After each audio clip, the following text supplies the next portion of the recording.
pharmacien et qu'est-ce qu'on appelle un médecin. Et abusivement, les gens pensent que le pharmacien, c'est celui qui... Deux personnages qui fait... D'abord, je vais commencer par la casquette du médecin. Un médecin, c'est celui qui a eu à poursuivre ses études en médecine. Spécifiquement, si on peut parler déjà, avant de mettre le médicament.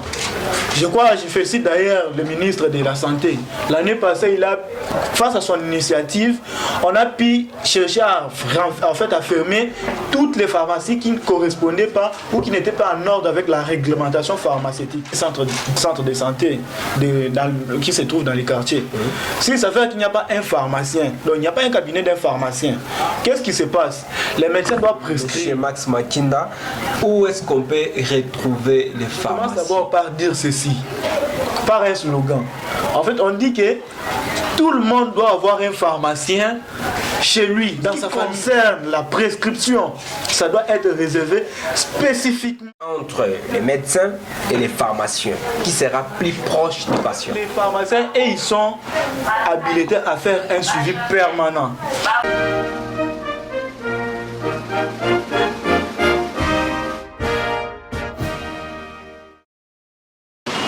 Messieurs et dames, très chers téléspectateurs, très chers internautes, très chers abonnés de la chaîne des informations contre les mésinformations.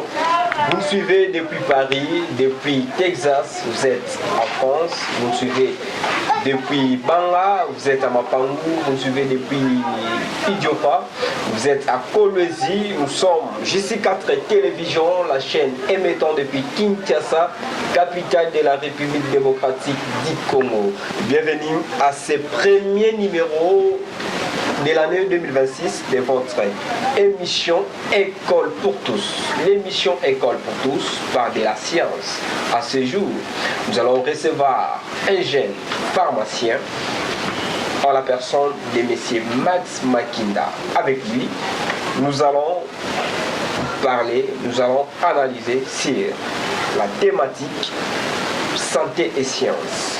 Entre un pharmacien et un médecin, qui fait quoi pour sauver la vie humaine? Il est là sur ce plateau, Monsieur Max Makinda. Bonjour et bienvenue. Bonjour, Monsieur Jean Crispin. En tout cas, j'ai bel et bien aimé l'accueil qui a été chaleureux. Et je remercie aussi votre équipe technique. Je vois que vous êtes bien blindés. J'essaie un peu de recadrer quelque chose. Je suis un pharmacien en formation. En devenir. En devenir, exactement. Et merci beaucoup de m'inviter dans votre plateau. Voilà, nous vous avions choisi aujourd'hui pour pouvoir débattre avec vous sur les sujets santé et sciences. Entre un pharmacien et un médecin, qui fait quoi pour sauver la vie humaine? C'est ça notre sujet du jour. Alors, de prime abord, déjà, nous pouvons comprendre qui est-ce qu'on appelle un pharmacien et qui est-ce qu'on appelle un médecin. Ah, c'est vraiment une bonne question. Parce que je sais que ça cause vraiment une controverse de nos jours. Les gens ne savent plus distinguer qui est un pharmacien ou qui est un médecin. Quel est le rôle du pharmacien et le rôle du médecin. Et abusivement, les gens pensent que le pharmacien, c'est celui qui vend dans une boutique où il y a des médicaments. Et qui est pharmacien, qui est médecin? Merci beaucoup. On doit à partir de cette question, on va prendre des volets qui vont nous aider vraiment à bien comprendre les rôles de tout un chacun entre les pharmaciens ainsi que les médecins. Bien que ce soit des professions intimement liées, depuis la nuit des temps, nous devons savoir que la médecine, la pharmacie faisait partie de la médecine. Ce n'est qu'au Moyen-Âge qu'on a pu scinder ces deux métiers, qui est devenu le pharmacien est là pour préparer les médicaments et le médecin était donc chargé de pouvoir établir un diagnostic afin d'accompagner les patients à sa guérison. Voilà en ce qui concerne d'abord l'historique de ces deux personnages. Alors, parmi les deux personnages, qui fait quoi? Merci beaucoup, c'est une bonne question.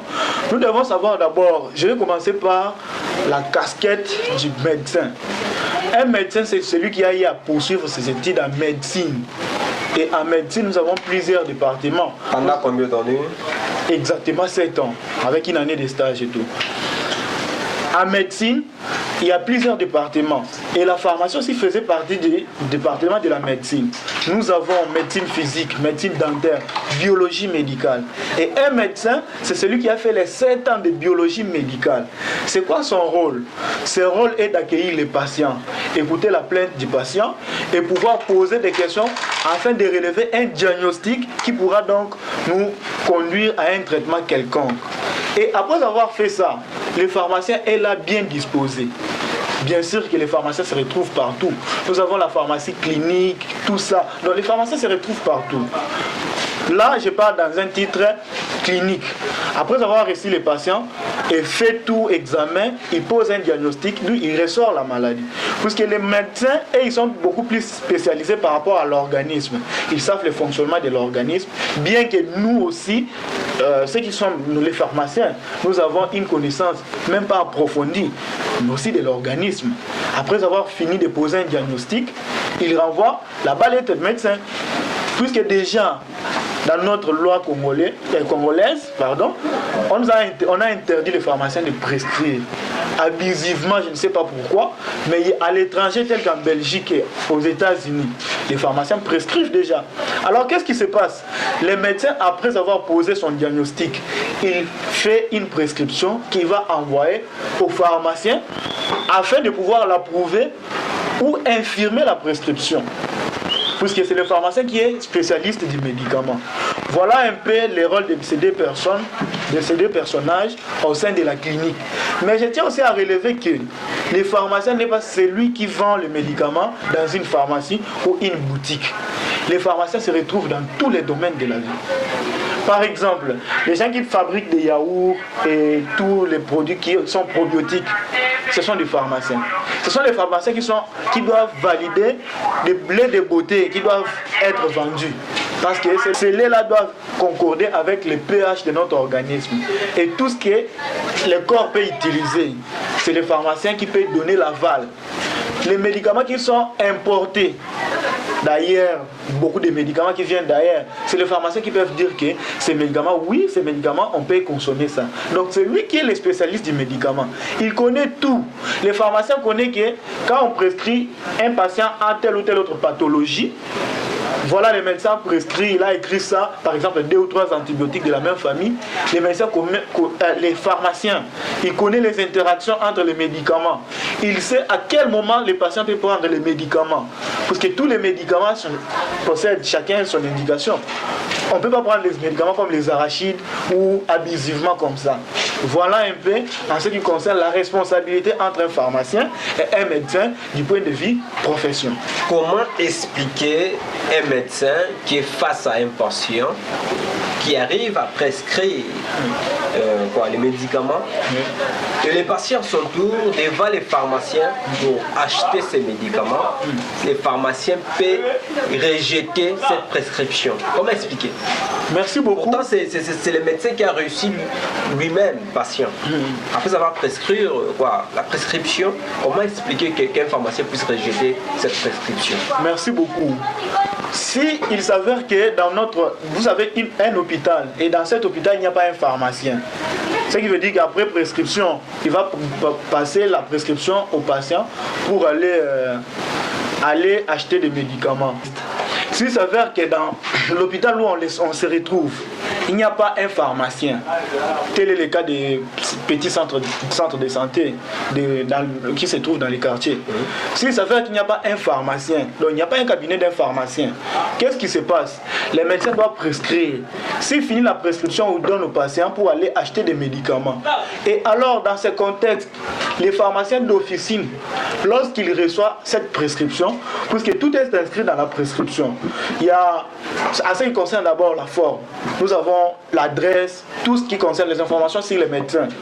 Et s'il s'avère que les médicaments prescrits, les pharmaciens d'officine trouvent des incohérences ou des conflits Par exemple, il mélange, la personne a une femme enceinte. Les patients, c'est une femme enceinte. En fait, on prescrit par exemple les AINES. Les AINES sont les anti-inflammatoires non stéroïdiens, tels que l'ibuprofène. Et elle se plaint de douleurs et tout. Mais le médecin prescrit au moins ça. Vous voyez ce que ça va faire? Les pharmaciens doivent prendre et il va retrancher. Pour appeler d'abord le médecin pour poser la question. Si pour quelle raison il pourrait mettre ces choses comme ça. Et alors, les médecins, après avoir répondu, si le médecin ça ne passe pas, il va faire quoi? Il va retrancher ces médicaments-là, tout en sachant les interactions. Parce que par exemple, si c'est une femme enceinte, et on voit que dans l'ordonnance, on a prescrit par exemple les anti-inflammatoires non stéroïdiens, tels que l'ibuprofène.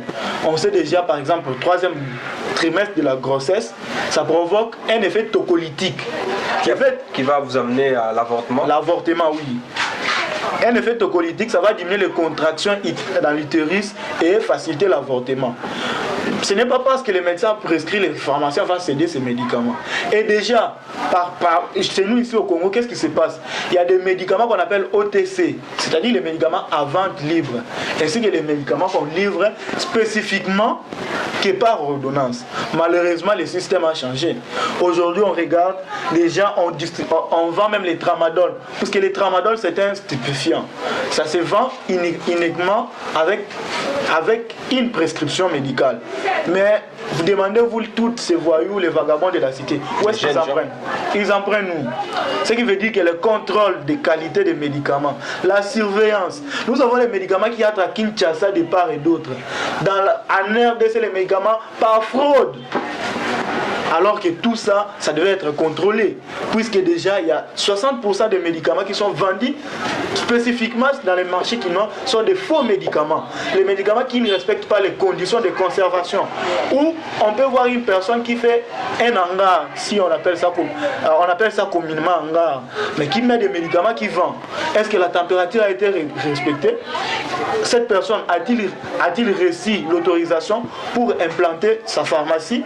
Tout ça, ce sont des questions qui doivent vraiment avoir des réponses pour améliorer les systèmes de santé. Parce que vous parlez de plus de 60% des médicaments qui se vendent aujourd'hui, ici en RD Congo, c'est d'une très mauvaise qualité. À qui est-ce que vous incombez la faute? Bon, spécifiquement, si on peut parler déjà, avant de mettre le médicament, je félicite d'ailleurs le ministre de la Santé. L'année passée, face à son initiative, on a pu chercher à fermer toutes les pharmacies qui ne correspondaient pas ou qui n'étaient pas en ordre avec la réglementation pharmaceutique. Bizarrement, l'opération n'a pas abouti jusqu'à la fin. En fait, les contrôles d'abord, les Chinois qui viennent. Vous savez que la majorité des Chinois, des Indiens qui viennent avec leurs firmes pharmaceutiques ici au Congo, ils ne sont pas pharmaciens. Ils ne connaissent, en fait, ce sont les businessmen. Ils ne connaissent rien de la pharmacie. Alors, la première chose qu'on doit faire, c'est d'abord veiller aux entrées des médicaments au Congo. Les entrées et puis la conservation. Voilà pourquoi je dis que la réglementation pharmaceutique est efficace, parce que ça veille sur tout. Vous avez encouragé le ministre, en même temps, vous avez dit que ça n'a pas abouti. À qui est-ce que vous incombez cette faute? La responsabilité, c'est à tout le monde. Je ne peux pas incriminer une personne ou une catégorie de personnes, puisque pour les pharmaciens, il y a toute une hiérarchie. Nous avons le président de l'ordre des pharmaciens, nous avons... En fait, il y en a tout, la COREP et autres. Et la part de l'État? C'est l'État qui gère tout. C'est l'État qui gère. En fait, l'État, d'abord, dans un premier temps, doit savoir c'est quoi les besoins de la population. Vous savez qu'aujourd'hui, les gens ne se présentent plus à des centres de santé, mais ils encouragent l'automédication. C'est-à-dire, vous êtes à la maison, tellement que votre ami vous avait dit, bon, j'ai dit automédication de façon péjorative. Vous êtes à la maison, votre ami vous avait dit parce qu'il avait eu mal à la tête, il faut acheter tel médicament, paracétamol et tout. Vous partez aussi, vous achetez. Est-ce que vous avez les mêmes organismes? Vous avez la vie du médecin. Tout ça, en pharmacie, on appelle ça d'ailleurs idiosyncrasie. En fait, la façon de réagir des médicaments dépend d'un organisme à l'autre. Et les gens, en fait, ils font ça du jour au lendemain.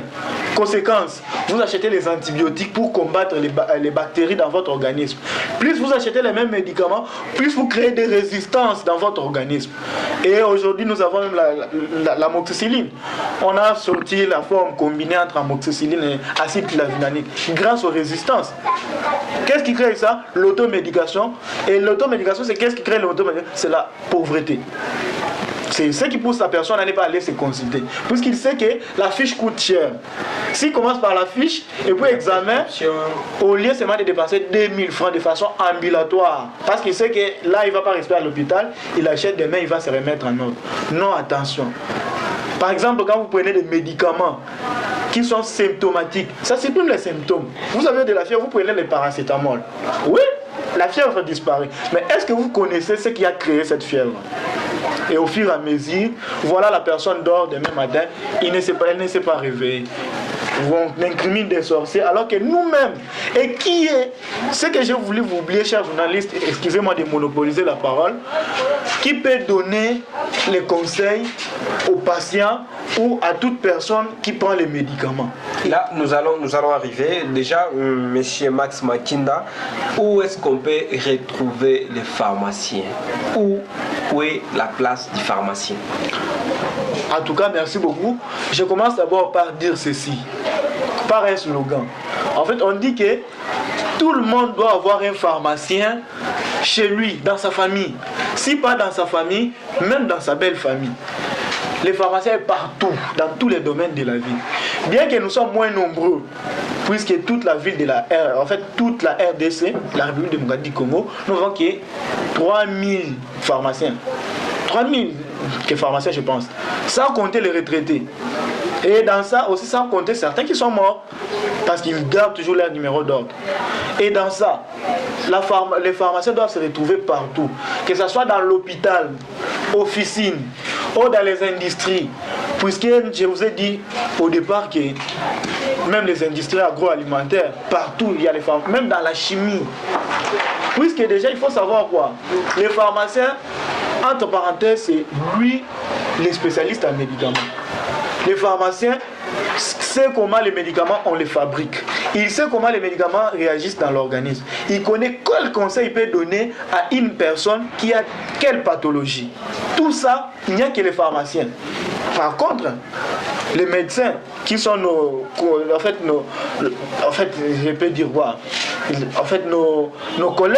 collègues, c'est parce qu'on doit travailler en synergie au bénéfice du malade. Parce qu'on dit que la médecine est l'art de guérir. Et pour guérir, il existe plusieurs volets pour guérir. Parce qu'il y a certaines guérisons qui ne nécessitent pas de médicaments. Par exemple, vous avez fait l'insomnie.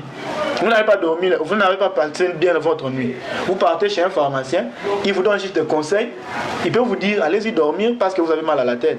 Vous dormez, si vous vous réveillez, le mal de tête disparaît. Ça, c'est un conseil. Et ça peut nécessiter un médicament si vous avez par exemple une pathologie. J'espère que je me fais comprendre là. Donc, les pharmaciens doivent se retrouver partout et les gens doivent laisser les médicaments spécifiquement aux pharmaciens. Même pas les tradis praticiens, même pas une autre personne. Les médecins, et ils ont quelques notions sur les médicaments, mais ils ne connaissent pas vraiment ce qu'est les médicaments.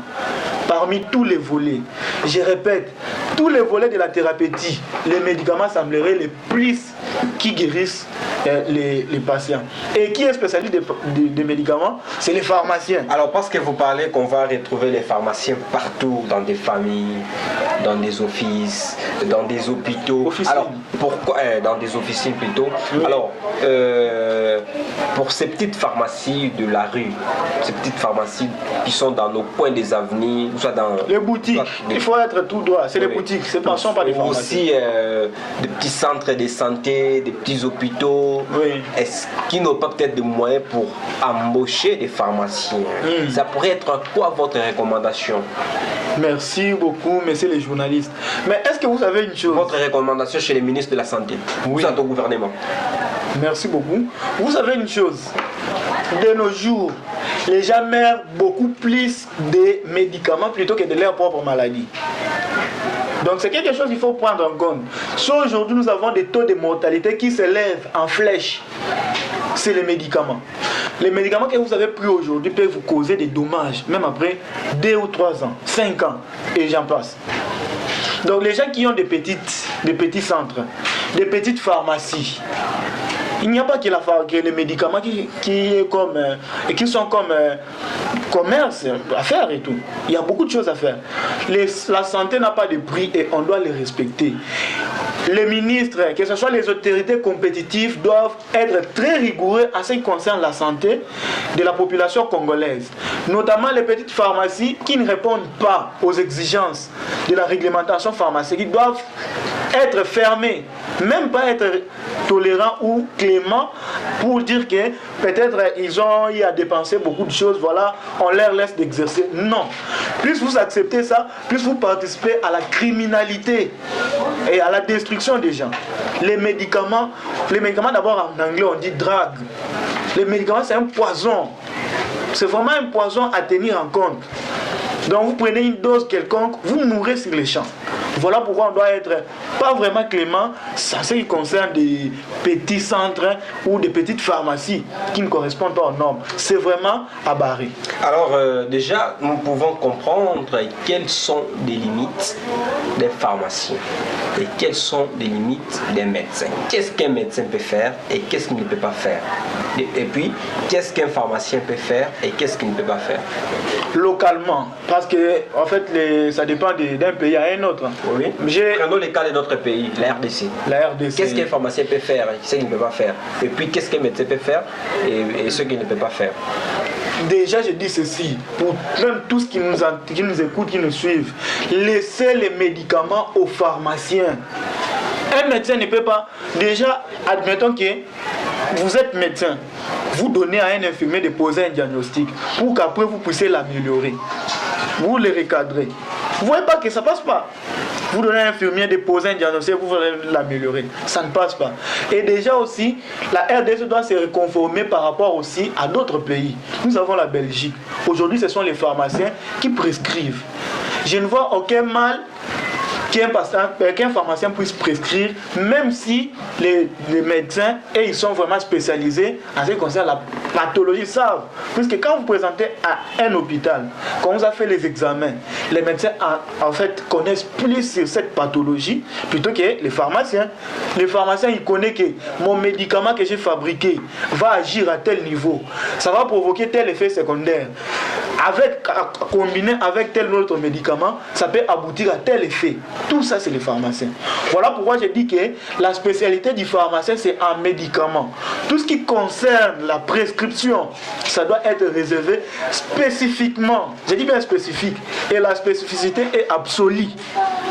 Elle est absolue. Ce n'est pas négociable. Ça doit être réservé uniquement aux pharmaciens.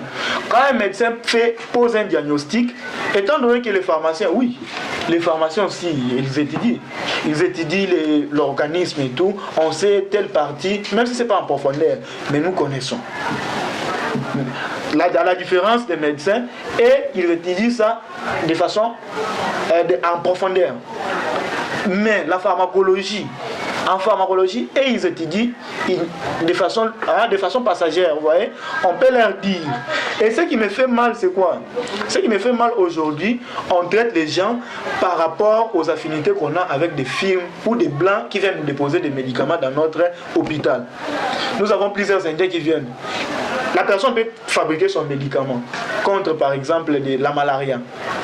J'espère que vous avez vu aussi plusieurs formes de médicaments pour la malaria. Oui. On a déjà la combinaison artemether-lumefantrine. Il y en a assez. Nous avons combien? Nous avons Combiter, nous avons Macaloum.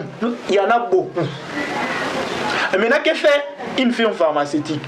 Les industries, ils fabriquent leurs propres molécules où ils vont imposer. Bon, c'est leur marketing. Ils vont venir dans votre hôpital, ils vous disent oh non, vous voyez, en plus de traiter la malaria, notre médicament peut soigner par exemple, il peut ajouter telle vitamine par rapport aux expériences qu'on a fabriqué les médicaments, telle vitamine dans notre corps. Donc, ils conseillent maintenant aux médecins de pouvoir utiliser que ces médicaments. Et s'il y a 20 personnes qui se présentent le même jour avec les mêmes cas, ils ne vont prendre que la seule molécule. Et s'il arrive par exemple qu'ils ont utilisé cette molécule, ça n'a pas marché, je ne sais pas. Les médecins deviennent maintenant limités à ce point. Parce que les médicaments qu'il avait, qu'il sait que ça traite tel médicament, telle pathologie, une fois ça ne marche pas, il est bloqué. Voilà pourquoi il doit toujours travailler en synergie. Et aussi un pharmacien, c'est pas pour ajouter des ailes sur nous, mais aussi nous les pharmaciens ont une petite difficulté. Vous savez, quand vous posez mal les diagnostics, c'est limite impossible d'orienter le traitement. Donc le diagnostic doit être d'abord bien posé avant de guérir une personne. Voilà pourquoi, et aussi ils sont bien disposés pour pouvoir poser un diagnostic. Donc ils doivent se limiter qu'au diagnostic, dans la prise en charge du patient. Ils se limitent au diagnostic et les pharmaciens s'occupent de la prescription. Et en dehors de ça, les pharmaciens vont encore très loin. Après avoir dispensé les médicaments à un patient, les pharmaciens ne se limitent pas là. Surtout les patients qui ont des maladies chroniques. Qu'est-ce qu'ils font? Au fur et à mesure, chaque jour, les pharmaciens ont intérêt à appeler son patient pour lui demander comment ça va, les médicaments fait quoi, comment tu t'es senti. Tout ça, c'est les pharmaciens. Les médecins, lui, il se limite là, il donne et tout, il laisse tout aux pharmaciens. Alors, si on peut bien déduire entre les médecins et les pharmaciens. C'est moi qui pose des questions. Ah. Déjà, est-ce qu'un pharmacien peut-il aussi traiter un patient? Merci. Bon, ça dépend du pathologie. Par exemple, la prise en charge de la rhinophagie. Par exemple, le rhume ou autre maladie bénigne, vous voyez. Donc les pharmaciens peuvent prendre en charge que des maladies bénignes. Ah oui. Nous ne sommes pas habilités à pouvoir poser un diagnostic et puis écrire tout un schéma de traitement, non. Au moins, la prise en charge, par exemple, du rhume. Le rhume, quand un patient se présente à l'officine, il y a des signes. Il pose des signes, on pose un peu des questions ou de la toux. On oriente un patient pour pouvoir suivre les traitements. On lui donne aussi les médicaments. Ça, on appelle ça automédication sous surveillance du pharmacien. Alors, parmi les deux, entre les médecins et les pharmaciens, qui est le plus proche des patients? Ah, c'est vraiment une question complexe. C'est une question complexe parce que tout qui ouvre les dossiers, c'est le médecin qui ouvre les dossiers. Les dossiers d'un patient, c'est le médecin qui ouvre, qui finit par les pharmaciens. Les deux personnages jouent un rôle clé dans la guérison du patient. Et ce qui lie les pharmaciens ainsi que les patients, c'est quoi? C'est les médicaments. Et comme les médicaments, c'est au quotidien, on l'a prescrit pour 7 jours. Je crois bien que c'est le pharmacien qui tâcherait à demander à chaque fois. Vous voyez? C'est le pharmacien qui va demander à chaque fois, quand vous avez pris tel médicament, comment vous sentez, tout ça. Par exemple, dans le cas de la toux, est-ce que vous toussez encore? Qu'est-ce qu'il y a? Et tout. C'est le pharmacien. Le pharmacien s'occupe du reste. Vous voyez? Mais au cas où les médecins trouvent que, voilà, c'est son patient, il peut aussi appeler 1 ou 2 fois après qu'il aille passer à l'hôpital. Prenons les cas d'un patient interné à l'hôpital. Oui. Les cas d'un patient qui est interné à l'hôpital. Pensez-vous que c'est le pharmacien qui est proche de ces patients ou soit c'est les médecins? Ah, une question complexe. Mais je vous dis ceci. Quand le patient est interné à l'hôpital pour des cas de maladies, par exemple, chroniques, et les médecins et les pharmaciens sont censés passer au quotidien. Pourquoi la présence du pharmacien? Le pharmacien vient pour vérifier les médicaments qu'on a donnés. Est-ce qu'il y a eu un changement? Est-ce qu'il faut-il chercher une autre alternative? Vous voyez la présence du pharmacien, son importance. Alors que les médecins, ils viennent, ils surveillent les patients. Ils surveillent, par exemple, les fonctions physiologiques. Est-ce que ça s'améliore? Quel est son état? On a fait ceci. Mais quant à ce qui concerne les propositions, en ce qui concerne les médicaments, les pharmaciens sont spécialistes et il n'y a pas de débat dessus. Et prenons le cas d'un hôpital qui n'a pas un pharmacien. Prenons le cas des petits hôpitaux qui n'ont pas de pharmacien. Oui. Quand est-ce qu'un pharmacien sera plus proche ou soit permanent du patient dans un hôpital où il n'y a pas un pharmacien? des réalités locales. D'ailleurs, la majorité des hôpitaux ici, la majorité d'hôpitaux n'ont pas des pharmaciens, vous voyez. Alors qu'est-ce qui se passe? Peu importe que ce soit un petit centre, ça finira toujours par prescription. Et quand la prescription va partir chez les médecins, excusez-moi, chez les pharmaciens, excusez-moi, ça peut aussi partir chez un profane, un vendeur, vous voyez. C'est ce qui empire encore la situation.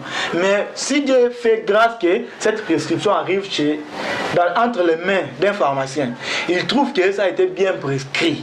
Et les consignes, tout ça, tout a été respecté par rapport à la pathologie du patient.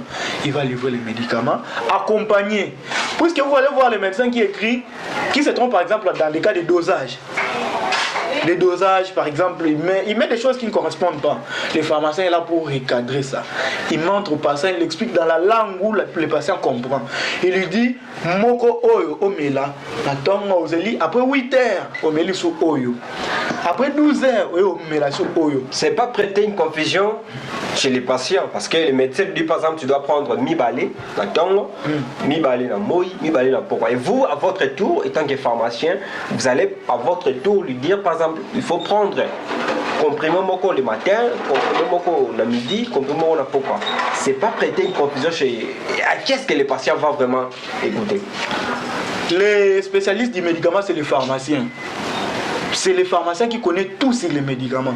On peut vous donner un médicament, on vous demande de prendre 2 comprimés comme le médecin l'a dit, et que vous les prenez, vous constatez que les effets ont majoré, les effets indésirables.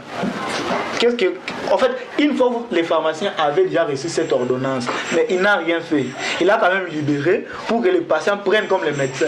Si quelque chose tourne mal, que le patient est mort, la justice doit arrêter tous les circuits. C'est-à-dire les médecins, les pharmaciens. Oui, tout celui qui avait touché cette ordonnance sera arrêté. C'est les pharmaciens qui connaissent quelle dose et à quel poids. Parce que la dose c'est conforme, c'est proportionnel au poids. Et il connaît à tel âge pourquoi il faut donner ceci et à tel âge pourquoi il faut donner ceci. Les médecins peuvent se tromper. Et quand ils se trompent, c'est au pharmacien de porter directement la correction. Donc, je crois que le patient pourra bien suivre les consignes de son pharmacien plutôt que s'atteler au médecin qui est profane du médicament. Est-ce que vous pensez vraiment, les cas ici au Congo, un patient qui sait d'abord, qui s'est d'abord présenté chez le médecin, oui. Le médecin lui fait une prescription et l'envoie d'aller acheter les produits, arrivé devant un pharmacien, pensez-vous que ce patient fera plus confiance au pharmacien qu'à son médecin? Parce que c'est d'abord le médecin qui l'a réussi. Vous pensez vraiment que ces patients peuvent-ils faire confiance à ces pharmaciens qu'à son médecin? Une bonne question. Mais sachez que déjà quand vous présentez à l'officine avec votre ordonnance, les pharmaciens ils lisent et vous disent déjà tout ce que vous souffrez à cause des médicaments. Et ils commencent à vous poser des questions. Les questions. Quand vous avez souvent, par exemple, mal à là, c'est pour un pharmacien bien formé. Il n'y a pas de pharmacien. Mais généralement aujourd'hui, dans la plupart des pharmacies, nous n'avions pas de pharmaciens qualifiés. Il y a ces gens-là peut-être qui se retrouvent là-bas qui ne sont pas des pharmaciens. Mais oui, la majorité, en fait, la majorité des pharmacies ou moi je les appelle des boutiques. Il n'y a pas de pharmaciens. Mais les pharmaciens qui est passé par la faculté des sciences pharmaceutiques, chapeauté par le doyen Messia Kaoungu, que je salue d'ailleurs, cette personne qui a subi ces années-là d'études ne peut jamais se tromper. Jamais, je dis jamais. L'erreur est presque évitable. Il ne peut pas se tromper. Et dans ce cas-là, qu'il voit par exemple les interactions et tout, il n'a qu'à redresser les malades. Il dit non, pas ça, on fait ceci. Il peut, dans des cas les plus échéants, il peut proposer un autre traitement. Par exemple, le patient est malade. À part la maladie qu'il a, il a aussi le diabète. Qu'est-ce que vous devez faire? Vous devez les traiter par rapport à la maladie, pour ne pas aggraver encore la maladie qu'il a. Vous voyez, ce sont des choses vraiment à pouvoir tenir en compte. Ou les patients qui est par exemple prédisposé, parce qu'il y a certaines personnes, il est déjà prédisposé génétiquement. Et vous allez les traiter pour ne pas... Il y a certaines personnes d'ailleurs, excusez-moi d'enchaîner les idées, il y a certaines personnes, il est né avec une prédisposition d'un diabète, surtout du type 1. Et puis, vous lui donnez trop de cholestérol. On sait déjà que le cholestérol induit souvent à une prise de poids. Des statines et tout. Une prise de poids. Et quand vous favorisez ça, sachez que vous déclenchez un autre problème là-bas. Donc vous accentuez maintenant cette prédisposition du diabète à se manifester plus vite que possible. Et les pharmaciens connaissent ça. Ils savent déjà, à part la pathologie que se présentent les patients, qu'est-ce qu'il a eu auparavant? Il a quoi? Et tout. Maintenant, il va orienter les traitements. Voilà pourquoi on exige avec toute énergie que chaque pharmacie doit être chapeautée par un pharmacien et sous toujours la direction du pharmacien pour orienter les traitements. Je réitère qu'aujourd'hui nous mourons beaucoup plus pour les médicaments plutôt que pour notre propre maladie. Moi j'ai vu déjà mourir parce que j'ai eu à travailler, à faire des stages avec des médecins et j'en ai reçu vraiment beaucoup d'expérience. J'ai vu déjà mourir justement parce que les a été mal orientés. Un patient qui a subi un choc anaphylactique. Les médecins connaissent déjà, non, selon ces mécanismes, il se dit que libération de l'histamine, qu'est-ce qu'on peut donner? On donne par exemple les médicaments pour stopper cette douleur. Mais alors que c'est peut-être aggraver la situation. Quand vous donnez par exemple la personne qui est sous un choc anaphylactique, vous donnez que par exemple les histamines, les anti-histaminiques de première génération. Vous n'allez pas guérir sa maladie. Même si vous donnez une quantité suffisante qui peut faire 1000 comprimés, vous n'allez pas guérir. Il faut recourir maintenant à une combinaison synergie. Nous, on peut prendre l'adrénaline, on associe l'adrénaline avec les corticoïdes pour aider la personne. Là, c'est déjà un traitement. C'est déjà un traitement. Et c'est les pharmaciens qui proposent toutes ces alternatives. Vous allez proposer chez les patients ou soit chez les médecins? En collaboration avec les médecins. On ne peut pas faire des choses justement parce que nous on connaît les médicaments et puis faire parce que imaginez que les médecins ont prescrit ces médicaments-là puisqu'ils s'étaient rendu compte que les patients avaient tel autre problème. Mais si nous on s'interpose sans demander pourquoi il a fait, on aurait tapé à côté. Est-ce qu'il va y arriver qu'il y ait une incompréhension entre les médecins et les pharmaciens? Par exemple, le médecin prescrit et puis le médecin va rejeter la prescription du médecin et va proposer au médecin une autre prescription. Peut-il y avoir une incompréhension ou non? Bon, ça, ce sont des cas qui se présentent souvent chez les médecins qui sont orgueilleux, qui ne veulent pas être, qu'on porte une correction, qu'on leur porte une correction. Alors, qu'est-ce qui se passe? Si moi je trouve que dans la prescription que vous avez à mettre, l'âge du patient, avec tout, ça ne concorde pas, je ne donne aucune autorisation. Vous connaissez cette prescription, vous partez acheter les médicaments ailleurs. Là au moins, lorsqu'il y aura incident, on va recourir, on vous arrête vous, on arrête aussi celui qui vous a livré les médicaments.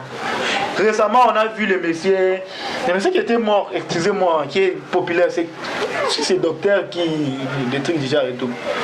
Docteur Kintigui, je pense. Oui. Les tradis praticiens. Voilà. On a dit, les médias disaient qu'il est mort pour avoir pris un surdosage de tramadol. Vous pensez que si on poursuit la personne qui l'avait libéré ça, il ne peut pas être arrêté? Mais il est adulte quand même. L'adulte, le patient, peu importe son âge, il ne connaît rien. En fait, vous pouvez pas. Il s'appelle docteur, oui. Docteur, praticien. Donc ce n'est pas pour nos médicaments modernes. Les médicaments modernes, c'est autre chose. Les tradis praticiens aussi, c'est autre chose. Ils ne sont pas reconnus. Par quoi? Chez l'État. Je ne sais pas ce que je peux donner comme avis là-bas. Mais pour moi, ce sont déjà considérés qu'on apprend leur pratique. Je ne sais pas si on risque de s'éloigner du sujet. Oui, allons-y avec votre idée. Vous pouvez continuer avec votre idée. Les cas du docteur Kintigui. Oui. Il a pris un surdosage du tramadol. Et c'est un stupéfiant. Quand vous prenez ça, vous avez des effets centraux. Vous avez l'éphorisme. Vous vous sentez comme une personne ivre. Et dépasser le surdosage, il y a 2 comprimés. Ou 3. Je ne sais pas votre place. Ça va créer une dépression respiratoire. Et conséquence, comment? Mort subite. Si on peut aller plus loin. Voilà pourquoi les pharmaciens, quand il est là, un médicament qui doit être libéré sous prescription doit être spécifiquement libéré sous prescription. Aujourd'hui, je vous donne un autre exemple.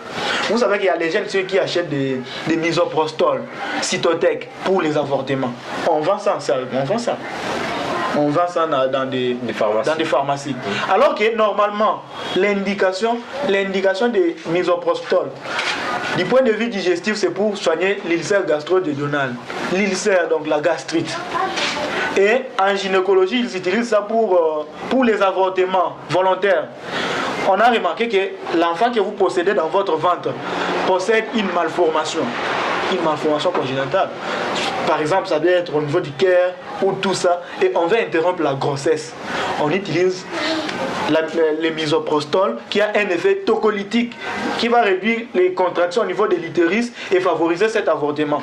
Mais aujourd'hui, les jeunes filles utilisent ça pour avorter librement comme ça. Et ils vont partir chez un pharmacien. Le pharmacien peut libérer ça. Sans prescription, sans ordonnance. Il ne peut pas libérer. Voilà pourquoi on exige une ordonnance. C'est parce que si c'est le médecin qui a prescrit, on suppose que c'est pour une raison donnée. Si ça tourne mal, l'ordonnance est là, on va poursuivre les médecins qui l'avaient prescrit. Voilà pourquoi c'est la seule chose qu'on peut faire pour garantir la sécurité de la santé au sein de notre communauté. Alors, pour les pharmaciens, je suppose qu'un pharmacien aussi c'est un commerçant lorsqu'il est en train de vendre. Supposons que c'est sa propre pharmacie. Il a besoin de l'argent lorsqu'il vend. Et puis, il y a un patient qui se présente avec une prescription, avec une ordonnance. Vous, en qualité de pharmacien, vous avez besoin de l'argent. Vous pensez vraiment rejeter cette ordonnance? Oui. Ou soit refaire, ou soit proposer une autre prescription? Ça, je comprends. Et surtout, la problématique est que les patients d'abord feront plus confiance au médecin qui l'a réussi. Vous êtes pharmacien, à votre tour, vous voulez aussi lui proposer un autre traitement, une autre prescription. Est-ce que vous allez laisser ces patients partir avec son argent, ou soit vous avez besoin de l'argent et puis vous allez juste libérer les médicaments? État qui est pharmacien de formation. Pharmacien de formation. Déjà, je tiens à améliorer quelque chose. Qui a prêté serment. Oui. Je tiens à améliorer quelque chose. Les pharmaciens ne vendent jamais les médicaments. Ils dispensent. Dispenser les médicaments veut dire donner les médicaments. Bien sûr, on a acheté, vous donnez, mais accompagné de conseils. Ouais.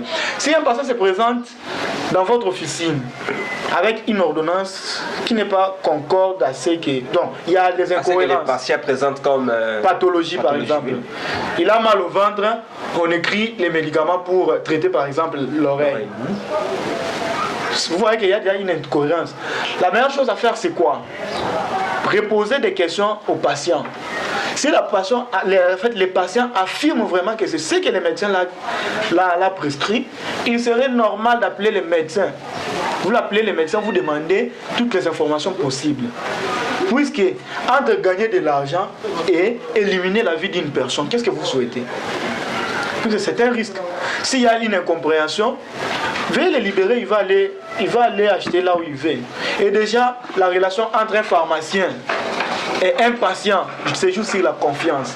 Si vous venez aujourd'hui chez moi, je vous donne un médicament qui vous guérit exactement sur ce que vous ressentez. Je ne pense pas que demain vous allez me fouiller. Même par téléphone, vous allez m'appeler. Oh, maintenant j'ai ceci. 2 ou 3 fois déjà, vous restez fidèle. Ça va faire en sorte que la prochaine fois que vous viendrez dans mon officine, même si je ne suis pas là, il y a mes gens, vous n'achetez pas. Vous demanderez que moi je vienne pour que vous puissiez m'acheter. La confiance. Et cette confiance est garantie lorsqu'on accompagne les patients pendant son traitement. Voilà pourquoi le pharmacien est donc plus proche du patient et exerce de son plein gré l'exercice qu'il a prêté serment comme pharmacien, accompagner les patients.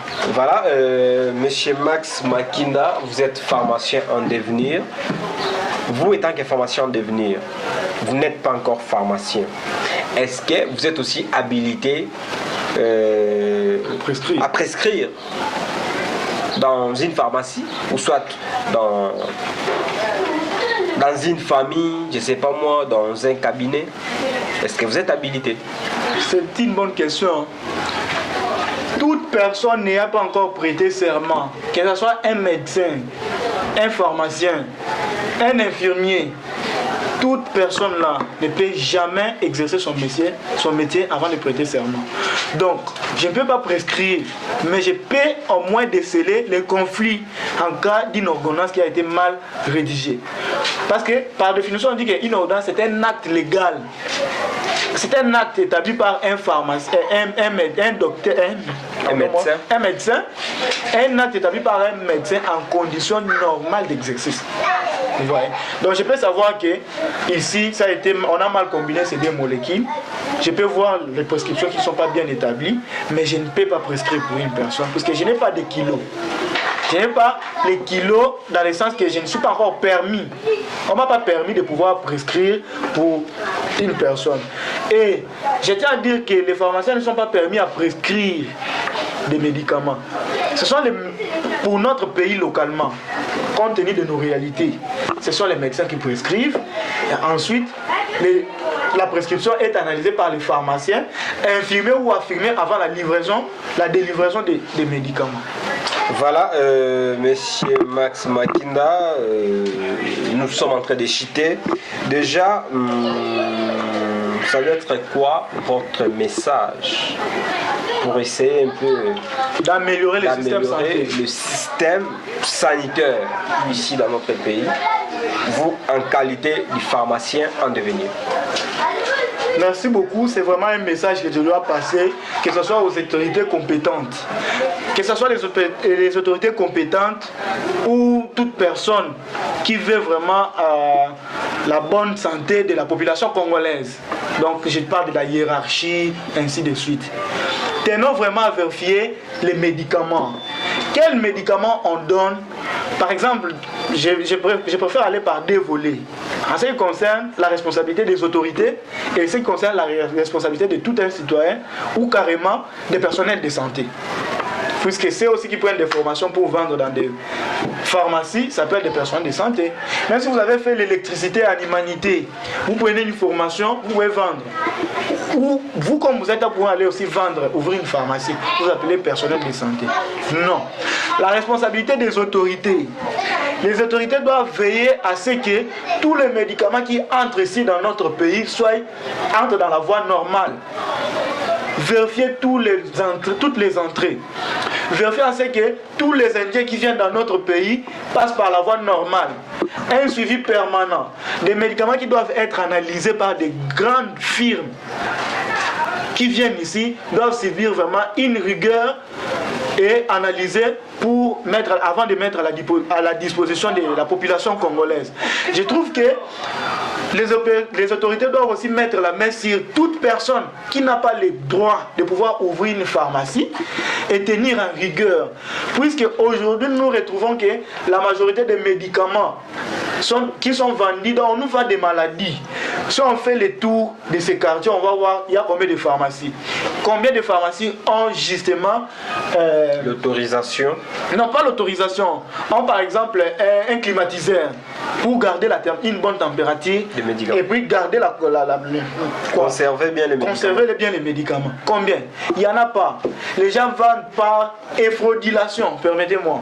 Je ne suis pas en droit, mais ce sont des termes purement en droit. Ils vendent par c'est une criminalité. Et les autorités s'étaient engagées dans cette démarche, mais je ne sais pas trop pourquoi ils ont pu foutre tout ça en l'air. Mais je trouve qu'ils doivent bien regarder ça. Et puis, quant à ce qui concerne la responsabilité pour tout un citoyen, non, pour chaque pharmacien. Les pharmaciens ne doivent pas accepter quelque chose venant des médecins qui n'est pas bon, justement parce que c'est lui qui a dit. Que ce soit votre hôpital que vous m'avez engagé comme votre pharmacien, j'ai intérêt de dire non si quelque chose ne marche pas par rapport à la déontologie. Je dois faire quelque chose qui est rationnel plutôt qu'agir peut-être sous l'émotion parce que c'est lui qui t'a engagé et puis tu dois faire exactement ça. Quel message à ces médecins-là qui cherchent à violer votre territoire, vous les pharmaciens, quel message que vous pouvez leur lancer? Déjà, je tiens à dire à tous les médecins ceci. Sachez que déjà, c'était à l'époque où les pharmaciens n'étaient pas réputés, ils n'étaient même pas reconnus. Notre génération à nous, c'est une génération consciente. Et nous ferons en sorte que tout, que ce soit la prescription, revienne au pharmacien. Parce que moi, je ne trouve pas une raison où on peut passer à un médecin de prescrire alors que le spécialiste des médicaments, il est là. Parce que vous-même, les médecins ne peuvent pas accepter qu'on puisse, à leur juste titre, donner à un infirmier cette occasion de pouvoir poser un diagnostic pour qu'il puisse recadrer. Ça, c'est impossible. C'est la même chose. Ils doivent prendre du recul et se baser juste à ce qu'ils maîtrisent. La même chose aussi les pharmaciens. Les pharmaciens ne peuvent pas poser un diagnostic à un patient. Non. Ils sont habilités aux médicaments, à faire tout ce qui concerne les médicaments. Voilà pourquoi je demanderai à nos confrères, parce que chez nos confrères, on travaille en synergie aussi au bénéfice du patient. Je leur demande à ce qu'on puisse travailler avec une unité, parce que nous avons tous un seul objectif, c'est de rendre guérir les patients. Voilà ce que je peux passer en ce qui concerne les médecins. Et pour les pharmaciens, je trouve que la génération qui vient maintenant, là, c'est une génération plus forte. Les années à venir, ce sont les pharmaciens qui vont commencer à prescrire. Les pharmaciens seront partout. Ils disent que les pharmaciens, et nous n'avons pas, je suis en train de citer, les pharmaciens, nous aurons le monopole de tout ce qui concerne la pharmacie. Nous n'allons pas encore être discriminés dans le sens que vous n'êtes pas nombreux, vous ne pouvez pas exercer ceci et tout. Oui, c'est vrai, nous ne sommes pas nombreux. Mais je vous assure qu'au fur et à mesure, on va s'accumuler, on va prendre le contrôle de toutes les choses qui peuvent aller avec les médicaments. On dit médicament égale à pharmacien. Médecin, occupez-vous de diagnostic. En tout cas, sans toutefois aller dans des propos péjoratifs, je trouve que pour les médecins, je peux me limiter là. Voilà, si vous avez quelques salutations, 2-3 personnes pour clôturer l'émission. Je tiens, merci d'abord à vous de m'avoir réussi, toute l'équipe technique. Je tiens aussi à interpeller, appel à la conscience, mes amis, mes collègues de classe, à ce qu'on puisse prendre ce secteur qui est les sciences pharmaceutiques au sérieux. Ça concerne la santé humaine. Puisqu'on ne fait rien, puisqu'on voit qu'on usurpe, on est en train de prendre notre... En fait, les pharmaciens n'est plus là. On prend nos droits à nous. Ce qu'on devait faire, c'est d'autres personnes qui le font. Justement pourquoi? Quand un pharmacien est bien formé, il n'a pas besoin d'une autre personne pour l'aider. Il est seul à exercer ça. Je leur invite donc à pouvoir prendre conscience et ensemble, je sais que dans 10 ans, dans 7 ans ou dans 5 ans, notre secteur pharmaceutique, notre secteur qui est les sciences pharmaceutiques, la pharmacie bien sûr, va donc évoluer et on va prospérer. Il y aura beaucoup de choses, des innovations, on va vraiment faire des choses de sorte que ce secteur soit vraiment très assaini. Qu'il y ait vraiment l'assainissement complet. Toutes les pharmacies seront donc fermées qui ne correspondent pas à la réglementation pharmaceutique, puisque quand on accepte l'existence de ces pharmacies, on accepte aussi que la criminalité puisse avoir lieu. Aussi, je tiens à rappeler les autorités compétentes de leurs responsabilités. Les ministres de la Santé, c'est de ton plein devoir de pouvoir décider sur la santé de la population congolaise. Nous consommons des médicaments qui ne sont pas de bonne qualité. Et puis on y va jusqu'à dire 60%. Quelle statistique! Donc, plus de la moitié des médicaments sont des faux médicaments. Des gens qui font des génériques qui ne correspondent pas. Beaucoup plus de personnes meurent aujourd'hui des effets indésirables des médicaments. Justement parce qu'il n'a pas été bien conseillé. Le patient est là, il est à l'hôpital, après examen et tout, les médecins, vu qu'on l'a déposé des médicaments chez une firme quelconque, il prend les médicaments sans même demander l'avis du pharmacien. Il donne au patient. C'est au patient d'aller se débrouiller qu'on va prendre. Moi je trouve ça grave. Excusez-moi les termes, mais vous êtes plus que des criminels. S'il y a un médecin qui le fait, je vous assure que vous aurez une condamnation même devant Dieu. Ça, c'est abuser de la vie humaine. Voilà, quelques salutations. Nous sommes arrivés à la fin, quelques salutations. Ouais, je tiens à saluer mes amis de la base. Il y a mon ami Pascal, il y a Josué Kabasele, il y a aussi beaucoup d'amis. J'ai aussi Fouti Lakasongo, qui est mon délégué honoraire, délégué adjoint honoraire, la base du groupe Tchangou, parce que moi-même je suis le vice-coordonnateur du groupe Tchangou. Je salue le père fondateur du groupe Tchangou, qui est le professeur Jérémy Mbinze. Je crois qu'il va aussi voir cette vidéo. En tout cas, je vous salue tous. À nous revoir prochainement au prochain numéro. Merci. Voilà, merci très chers téléspectateurs, très chers abonnés, très chers internautes. Ainsi prend fin notre émission du jour. C'était l'émission École pour tous, une émission scientifique, une émission éducative, une émission pédagogique. Nous vous demandons de continuer de vous abonner très massivement sur votre chaîne JC4 Télévision. Continuez de partager, continuez de commenter, continuez de liker pour nous apporter de la force. Nous allons nous retrouver dans nos prochains numéros avec cette même ambiance. Restez branchés, à très bientôt. Merci.